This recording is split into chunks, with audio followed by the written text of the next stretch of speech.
amigos y continúan con el Salmo 27, ¿verdad?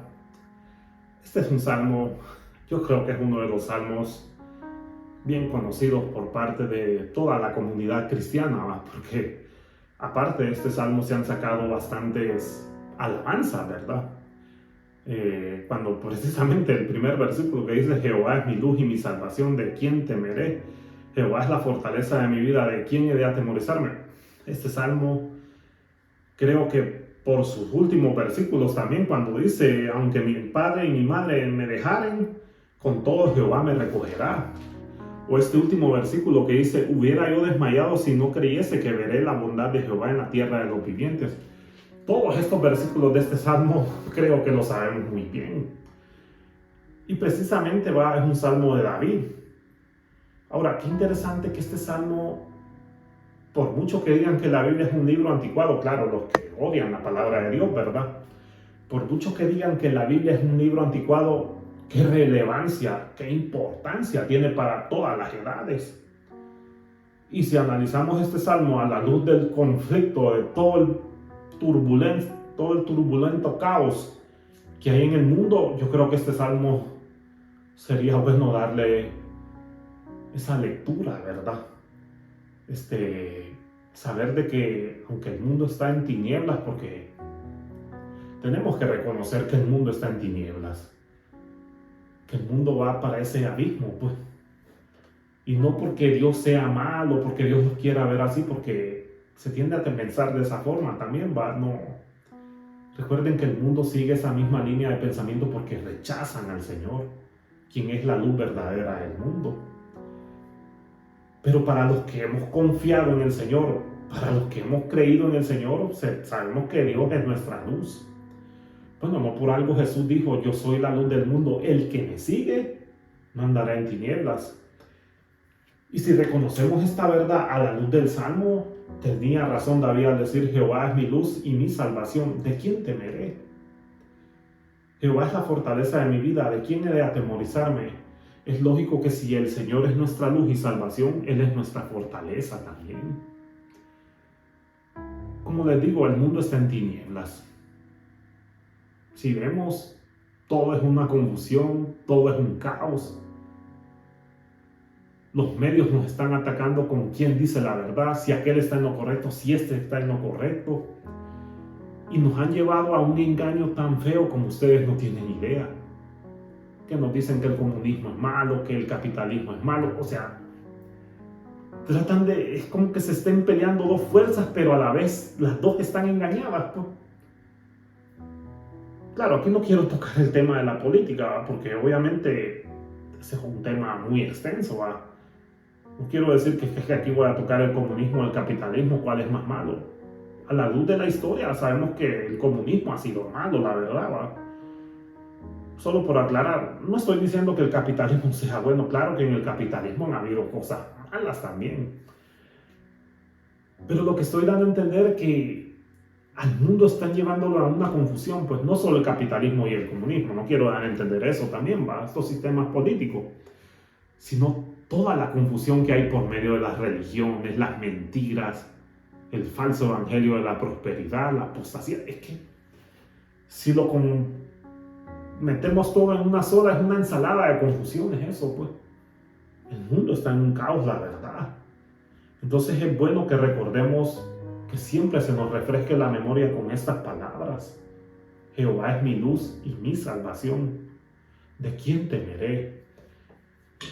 Y verdaderamente que cuando uno ha seguido a Jesús como su luz, y claro, como su salvación, porque Él es nuestro Salvador, ¿va? No tenemos a nadie más que nos salve. Es más, ni nosotros mismos nos podemos salvar, ¿va? Ni nuestras buenas obras, porque de buenas obras no tenemos nada tampoco. Pero la idea es que si hemos depositado nuestra confianza en el Señor, Él es nuestra luz. Y Él va a alumbrar nuestra conciencia, nuestro conocimiento. Porque recuerden que cuando Jesús dijo: el que me sigue, yo soy la luz del mundo, está refiriéndose en cuanto a la verdad. Solo en Él está la verdad. Y esa verdad es la que nos nutre y nos fortalece para seguir confiando y no temer a nada. Que no nos agarre por sorpresa nada, pues. Porque sabemos que hemos seguido a un Dios real. Jesús es Dios. Y en Él está la verdad absoluta. Por eso dijo, yo soy el camino, la verdad y la vida. ¿Va? Es un versículo bien conocido por todos los que hemos creído en Cristo. ¿Va? Pero muchas veces como creyentes se nos tiende a olvidar eso. Sí, decimos amén, Jesús es nuestra luz, pero cuando miramos el problema que hay en el mundo ya no pensamos en que Jesús es nuestra luz o que Dios es nuestra luz. David no. David era un hombre que a pesar de que tuvo tantas tribulaciones, fue un hombre que siempre puso su mirada en aquel que era su luz y su salvación. Sabía que no había otra forma, pues.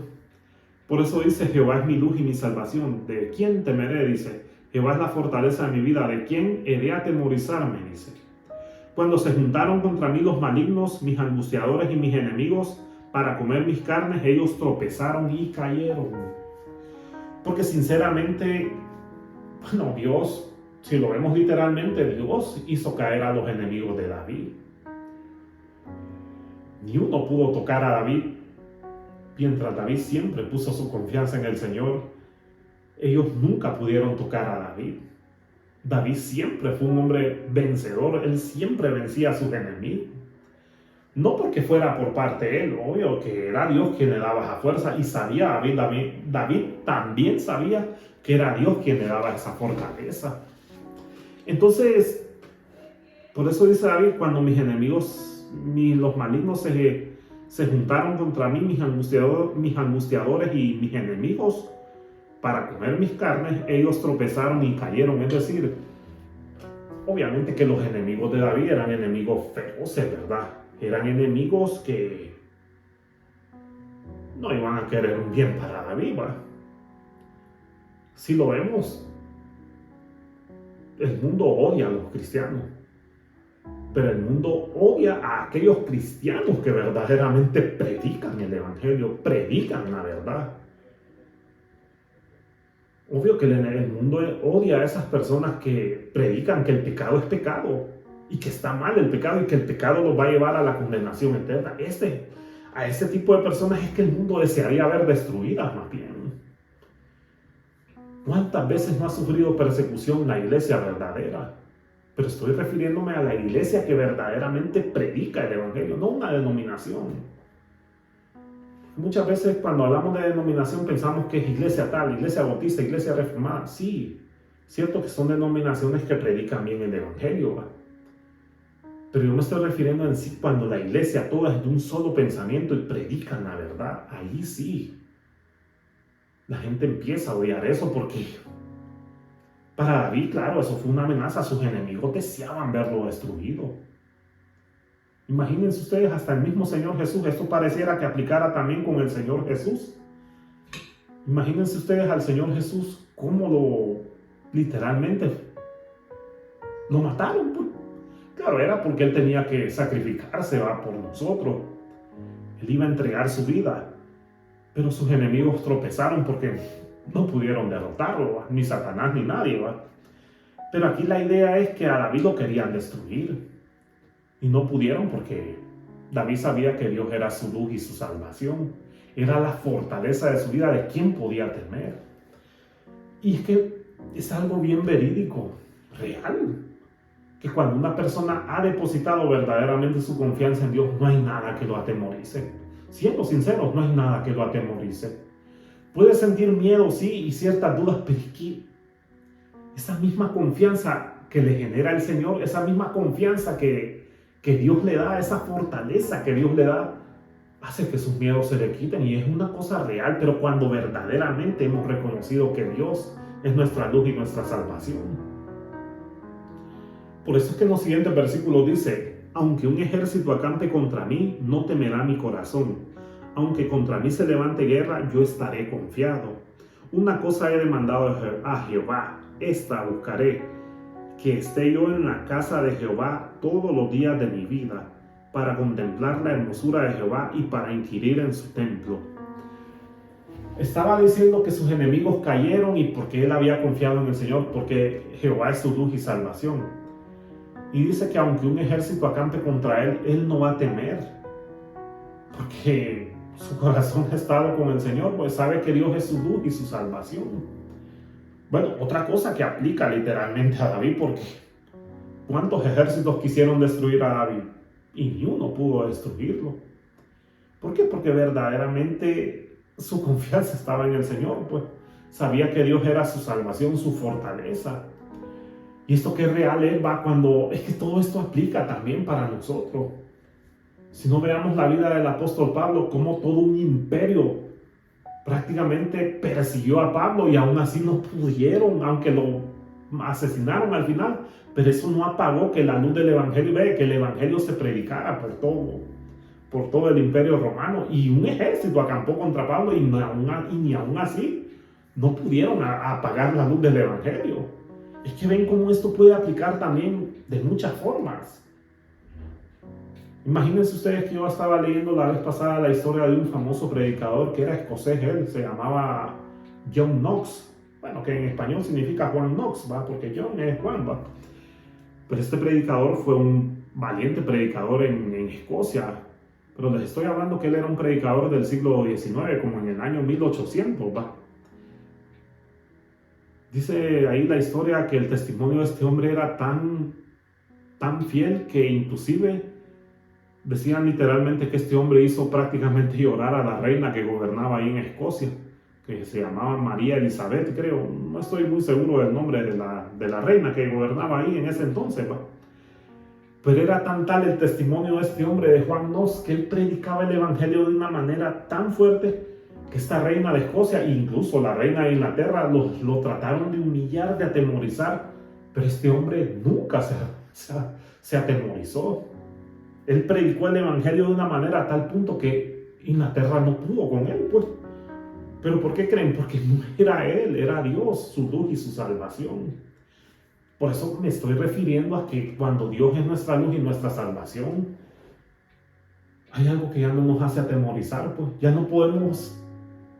no se puede temer al hombre, pues, porque ya nuestra vista no está puesta en lo temporal, sino en lo eterno.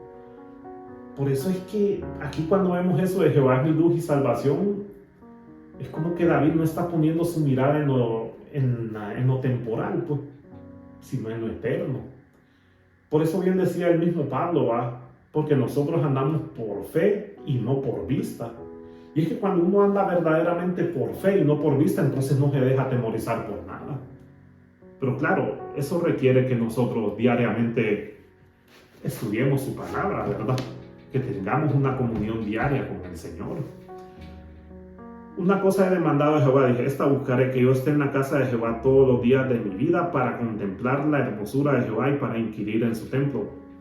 Aquí veamos nuevamente que David, es cierto, él sabe que Dios es su luz y salvación, pero él siempre pide una cosa, buscar la casa del Señor, es decir, conocer al Señor, todos los días tener esa comunión, porque cuando dice que yo esté en la casa de Jehová todos los días de mi vida, es como una idea de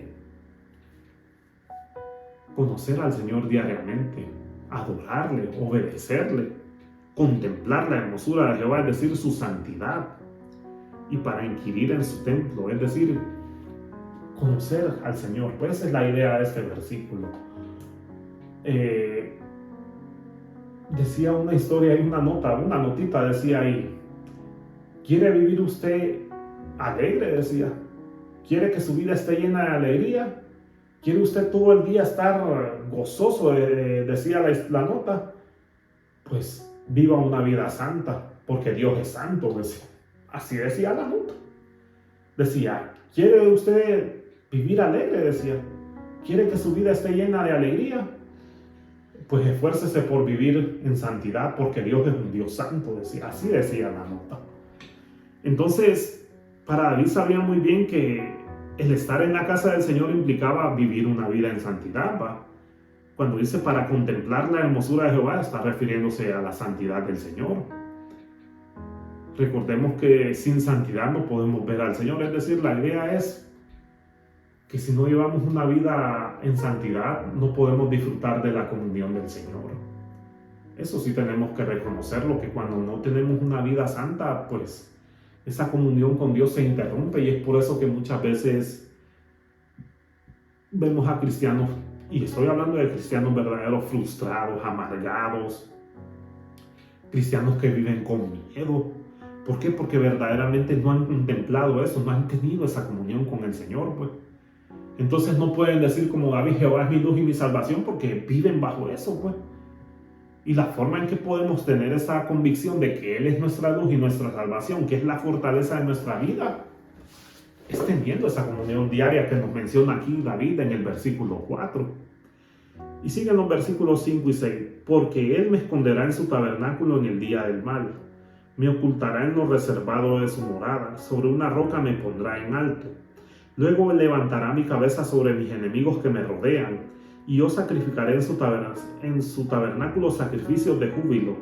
Cantaré y entonaré alabanzas a Jehová. Ahora aquí David está hablando de cómo Dios lo va a proteger, ¿va? En el día del mal. En su tabernáculo es como la misma idea, protección, ¿va? Sabemos que el tabernáculo era el lugar donde se reunían para presentar los sacrificios, el sacrificio de paz, de expiación, ofrendas por el pecado, ofrendas por el pecado de la nación, y toda esa idea se involucra ahí, ¿va? En el que Dios lo iba a guardar en el día del mal, en el tabernáculo, es la idea de la protección, ¿va? Recuerden que Dios en ese entonces se manifestó literalmente a la nación de Israel y sobre todo en Jerusalén, donde se alzaba este tabernáculo, donde verdaderamente Dios manifestaba su poder, su gloria, o como se menciona esa palabra, el Shekinah, donde la gloria de Dios se manifestaba en el tabernáculo y eso demostraba que Él estaba con él. Esa era la idea que estaba dando David a entender aquí, que Dios lo iba a proteger, y es cierto. Dios protegió a David en el día del mal. Él lo ocultó en su reservado de su morada. Es decir, Dios protegió a David literalmente de sus enemigos. Y sobre una roca lo puso en alto. Sí, Dios exaltó a David. Bueno, no. Es como la idea de que Dios honró a David, pues. Por eso bien dice un versículo, que yo honro a los que me honran, dice el Señor, ¿verdad? Bueno, esa es la idea aquí cuando dice David, sobre una roca me pondrá en alto. Dios verdaderamente honra a los que le honran. Sí, David fue protegido, es cierto. Dios lo libró a David de muchos males y lo puso en un lugar de honor, porque obviamente lo puso como rey de la nación de Israel, de su pueblo, ¿va? Entonces vemos bien que Dios también nos guarda de todo mal. Bueno, el mundo está convulso, el mundo está en caos, pero tenemos que reconocer una cosa: Dios nos ha protegido. Si bien es cierto, hay hermanos en Cristo que han perecido ya por su fe, ¿va? Pero recuerden que eso ya es algo aparte, porque ya eso es como un testimonio, ¿verdad? Lo cual nosotros también tendríamos que estar preparados, ¿va? Si en algún momento también pues nos llega a tocar eso, ¿va? Pues que Dios nos dé la fortaleza para testificar de Cristo, aún si nos llegaran a tocar nuestras vidas, ¿verdad? Pero mientras tanto, si no es la voluntad de Dios que le glorifiquemos de esa manera, el Señor nos va a proteger de todo mal. Nada nos va a tocar. No tendríamos que por qué atemorizarnos sobre eso, pues. Dice, luego levantará mi cabeza. Bueno, eso lo vimos, va sobre mis enemigos que me rodean. Yo sacrificaré en su tabernáculo sacrificios de júbilo, cantaré y entonaré alabanzas a Jehová. Todo esto fue real en la vida de David. David cantó alabanzas. El Señor levantó la cabeza de David. El Señor verdaderamente humilló a sus enemigos y exaltó a David en el sentido de que Dios lo puso por cabeza y no por cola. No lo humilló el Señor, pero porque David verdaderamente había depositado su confianza en ese Dios que era su única luz y su salvación. Entonces, cuando nosotros verdaderamente reconocemos estas cosas de que Dios es nuestra salvación y nuestra luz, pero claro, viviendo una vida de santidad, ¿verdad? Dios siempre nos va a ayudar, Dios siempre nos va a proteger del mal, Dios siempre va a hacer bien su obra en nosotros, ¿verdad? Dios la va a perfeccionar, eso sí, pero tenemos que vivir una vida de santidad, en obediencia al Señor. Dice, oye, oh Jehová, mi voz con que a ti clamo, ten misericordia de mí y respóndeme. Mi corazón ha dicho de ti, buscar mi rostro, Tu rostro buscaré, oh Jehová. Veamos que David, de su boca nunca se va a apartar la palabra misericordia, ¿va? Oye mi voz con que a ti clamo y respóndeme. Es decir, la idea es, nunca dejes de escucharme, Señor. A pesar de que David sabía de que Dios conocía sus pensamientos, ¿verdad? David siempre era consciente de que Dios estaba para él, que su misericordia era con él. Y por eso dice, mi corazón ha dicho de ti, buscad mi rostro, tu rostro buscaré, oh Jehová. Era como un hábito que David ya había agarrado. Él decía, siempre voy a buscar la presencia, siempre voy a buscar el rostro del Señor. Esa demanda, decía, era como una exigencia de parte de David. El siempre buscar la sabiduría de Dios y su justicia. Por eso, como hemos visto en los salmos anteriores, David siempre pedía al Señor, no me apartes de tus caminos. Ilumíname, guíame en tu verdad. No dejes que los errores malos, esos pecados ocultos, dominen mis pensamientos. Aquí lo estamos viendo nuevamente cuando dice, buscar tu rostro. Tu rostro buscaré, oh Jehová. Es decir, David está exigiendo, es como una exigencia de decir, Señor, yo quiero siempre conocerte, Señor. Buscar tu rostro, tu justicia, tu santidad, tu amor también y tu misericordia. Y dice en los versículos siguientes, no escondas tu rostro de mí, ni apartes con ira a tu siervo. Mi ayuda ha sido, no me dejes ni me desampares, Dios de mi salvación. Aunque mi padre y mi madre me dejaren, con todo Jehová me recogerá. Ahora vemos otra cosa, ¿va? David pide que Dios no esconda su rostro de él, ¿va? Recordemos que estos son salmos que él escribió, ¿va?, en sus momentos de agonía, ¿va? Que es una tendencia bien común de nosotros los seres humanos pensar que Dios puede esconder su rostro o que Dios se olvida de nosotros, ¿va? O que a Dios ya no le interesamos y pensamos a veces que Dios está enojado con nosotros porque dice, no apartes con ira a tu siervo. Es decir, David pudo haber pensado en algún momento que Dios estaba enojado con él. Es una tendencia normal de los seres humanos. Esto se repite constantemente porque constantemente tendemos a pensar eso muy seguido, pues. Pero recordemos que Dios es un Dios misericordioso. Claro, si le obedecemos, va. Aún Dios tiene misericordia al que no le conoce. Claro que eso no quiere decir que por eso no lo va a eximir del castigo, ¿va? Solo que Dios es misericordioso y le da tiempo para que se arrepienta. Pero la idea es esa, pues, de que tendemos a pensar que Dios esconde su rostro de nosotros. Es una cosa bien común de nosotros. Pero dice, no me dejes ni me desampares, Dios de mi salvación. Es decir, la idea es como un lenguaje, pues, decir, Señor, no te olvides de mí, no me desampares. Es decir, no me dejes de la mano. Es como que David está como un niño, pues, diciendo, Señor, yo ante ti soy como un niño, no puedo separarme de ti y no puedo pensar que tú me vas a dejar porque entonces siento que me has desamparado, dice. Y por eso dice en el versículo 10, aunque mi padre y mi madre me dejaren, con todo Jehová me recogerá. Es decir, todo está bien dicho aquí en este salmo, pues Jehová es mi luz y mi salvación. Sí, ¿de quién se tiene que atemorizar de David? De nadie. Aunque ejércitos acampen contra él no va a atemorizarse porque sabe que Dios es su fortaleza, pero eso sí es por una comunión diaria que David ha tenido con el Señor. Que inclusive esa comunión diaria con el Señor le ha ayudado a estar tan firme que aunque si su padre y su madre lo llegaran a abandonar, con todo él sabe que en Dios está su salvación y su fortaleza y que Él es la luz que lo guía. Claro, no es que David está diciendo aquí que su padre y su madre lo abandonaron, ¿va? Porque recuerden que dice aunque, es decir, como una posibilidad, pues. No es que en verdad sus padres lo abandonaron, eso no es la idea que está dando a entender el versículo, ¿va? Simple y sencillamente David está diciendo, aunque mi padre y mi madre me abandonaran, con todo el Señor no me va a desamparar. Y sí, es cierto. La idea es que aunque el mundo no falle, el Señor no nos falla. Porque eso es lo que da a entender este versículo, aunque mi padre y mi madre me abandonaran, me dejaran, con todo Jehová me recogerá. Sabemos que el Señor es el que nos ayuda cuando todos nos dan la espalda, ¿va? Sabemos que Dios siempre está ahí para nosotros, ¿va? Pablo decía antes de ser ejecutado, el apóstol Pablo decía, todos me han abandonado, pero Dios ha sido mi fortaleza, decía Pablo. Él daba a entender esa idea de que aunque todos lo habían abandonado, pero sabía que con todo el Señor ahí estaba para él, que el Señor era su luz, su guía. Y es cierto, muchas veces cuántos cristianos a veces se han sentido solos, abandonados. Pero aunque pase eso, ellos saben muy bien en su interior que no, que hay alguien que sí no los ha dejado y que ese Dios ahí está con ellos. Sigue diciendo: enséñame, oh Jehová, tu camino y guíame por senda de rectitud a causa de mis enemigos. No me entregues a la voluntad de mis enemigos, porque se han levantado contra mí testigos falsos y los que respiran crueldad.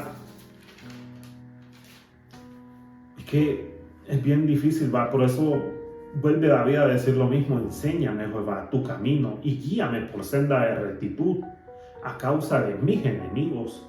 No me entregues a la voluntad de mis enemigos, porque se han levantado contra mí testigos falsos y los que respiran crueldad.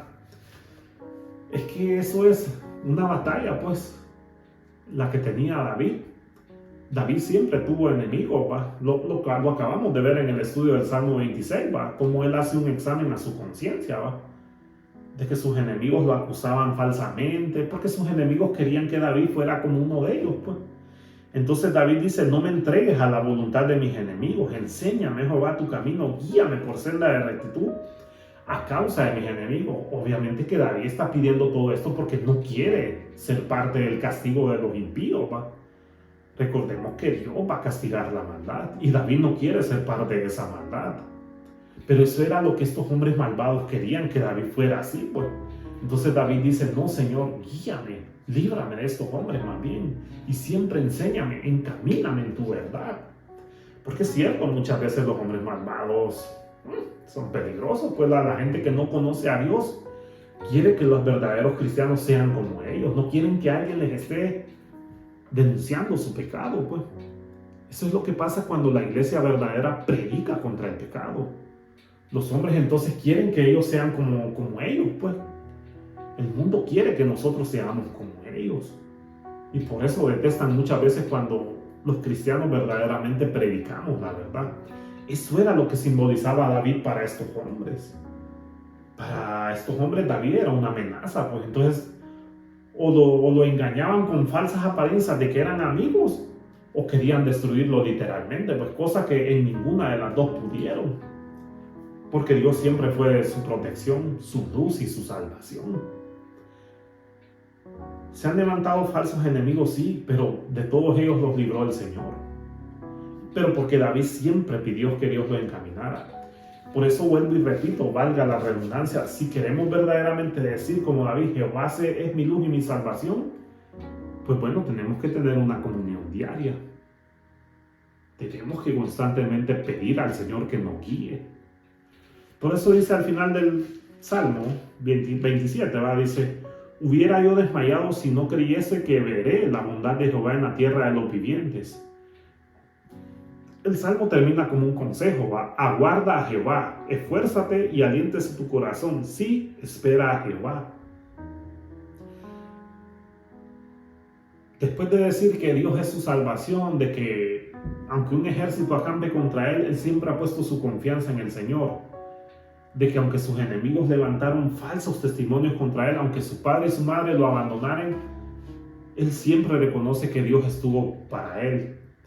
Pero miren cómo termina diciendo: si hubiera yo desmayado si no creyese que veré la bondad de Jehová en la tierra de los vivientes. Eso fue lo que sostuvo a David de decir que Dios era su luz y su salvación, que el Señor era la fortaleza de su vida. Eso fue lo que ayudó a David a no desmayar. Hubiera desmayado yo si no creyese que veré la bondad de Jehová, es decir, su amor, su misericordia manifestados. Eso sí lo hubiera hecho caer a David, en esta tierra, bueno, en la tierra de los vivientes, como dice él, ¿va? Si David no hubiera contemplado la bondad y la misericordia del Señor, entonces David se hubiera caído. Ahí sí David hubiera desmayado, porque pues su verdadero refugio y su verdadero Dios, si lo abandonaba, ahí sí pues iba a fracasar, porque como los dioses falsos de esas tierras eran dioses hechos por hombres, pues eran falsa imaginación de los hombres, eran dioses que no escuchaban, dioses que no oían. Entonces David no podía apelar a ninguno de esos dioses. David hubiera desmayado si el Dios verdadero lo hubiera abandonado, pero sabemos que no lo abandonó. Y por eso termina con una lección importante: aguarda a Jehová. Es decir, la idea es de aguarda en el Señor, es como no dejes de confiar en Él. Esfuérzate y aliéntese tu corazón. Sí, espera a Jehová. Porque nosotros muchas veces pensamos que la voluntad de Dios tiene que ser a nuestra manera. Y no es así. La voluntad de Dios es que nosotros le obedezcamos, que nos esforcemos, que nos alentemos día con día de buscar su rostro, de obedecerle. Esto se parece mucho a las palabras que le dijo Dios a Josué. No temas ni desmayes, porque yo estoy contigo, así como estuve con Moisés. Pero antes de decirle esas palabras, ¿qué le dijo primero? Nunca se apartará de tu boca este libro de la ley, sino que de día y de noche meditarás en él, para que guardes y hagas conforme a todo lo que en él está escrito, porque entonces te irá bien y harás prosperar tu camino. Eso está en Josué capítulo 1:8. Esa es la idea de este versículo 8 también. Aguarda a Jehová, esfuérzate y aléntese tu corazón. Sí, espera a Jehová. Cuando nosotros meditamos en la palabra de Dios, vamos a entender que la voluntad del Señor es obedecerlo. Y no tenemos que pensar que la voluntad de Dios se tiene que adherir a nuestra voluntad, porque no es así. Dios es soberano. Y Dios hace las cosas como Él quiere hacerlas, no como nosotros pensamos que Dios las tiene que hacer. Por eso es que la idea del Salmo termina bien. Es mejor esperar en el Señor, pues. Él es nuestra luz, nuestra salvación, sí. Pero eso va a tener bastante sentido de acuerdo a la comunión que tengamos con Él. Si tenemos una comunión tan buena con el Señor, no nos vamos a atemorizar ante nada, aunque un ejército acampe contra nosotros, aun cuando la misma muerte. No nos va a atemorizar, porque sabemos que es un Dios real en el que hemos puesto su confianza. Vamos a poder exaltar al Señor siempre, aun cuando nuestros enemigos se levanten con falsos testimonios. Él siempre nos encaminará por la verdad, reconociendo esto, que la misericordia del Señor nunca se ha apartado de nosotros. Ahí sí desmayaríamos, miren. Pero siempre tenemos que aguardar al Señor, es decir, obedecerle, pues. Cumplir sus mandamientos, esforzarnos por cada día serle fiel, pues, a Él. Y bueno, les agradezco si también concluyeron con este salmo, viendo el video, que espero que sea de mucha bendición y edificación. Recordemos que aunque estamos en el mundo y el mundo está en un caos horrible, Él es nuestra luz y nuestra salvación, nuestro refugio, nuestra fortaleza. No nos tiene que atemorizar nada de lo que estamos viendo en el mundo. El mundo es un desastre, ¿cierto? Guerras que aunque no son a escala mundial, pero guerras en un lado, guerras por otro, crisis financiera, que el petróleo va a volver a aumentar. Aquí en mi país, Honduras, ya nos están diciendo que cada semana va a estar aumentando el petróleo, y eso, quieras o no, preocupa a la gente, la inseguridad. Son tantas cosas que duelen en el alma, la verdad, saber de que el mundo está en tinieblas, pues. Pero los que hemos esperado en el Señor sabemos que Él es nuestra luz y nuestra salvación, que Él un día va a acabar con todo eso, Él un día va a juzgar toda esta maldad, y que nosotros como cristianos lo único que nos toca es predicar de que aquel hombre va a venir un día a juzgar al mundo, de que un día ese hombre, el Hijo de Dios, el que sí se hizo hombre y que vino a dar su vida por todos aquellos que se arrepientan, van a tener vida eterna. Pero los que rehúsan creer en el Hijo de Dios, dijo Jesús, no verán la vida, sino que la ira de Dios está sobre él. Entonces, nuestra misión como cristianos es predicar el Evangelio. Y bueno, nacer de nuevo, si no hemos nacido de nuevo, si no hemos tenido esa comunión íntima con el Señor, si no hemos tenido ese encuentro con Jesús, si no hemos verdaderamente creído en lo que nos dice su palabra, es tiempo que lo hagamos y que le obedezcamos. Y así vamos a tener esa fortaleza de parte del Señor. Les agradezco si vieron el video, como siempre denle un like y apreciaría mucho que lo compartieran, eso va a ser de mucha edificación. Muchas gracias, que Dios les siga bendiciendo y les guarde de todo mal. Muchas gracias.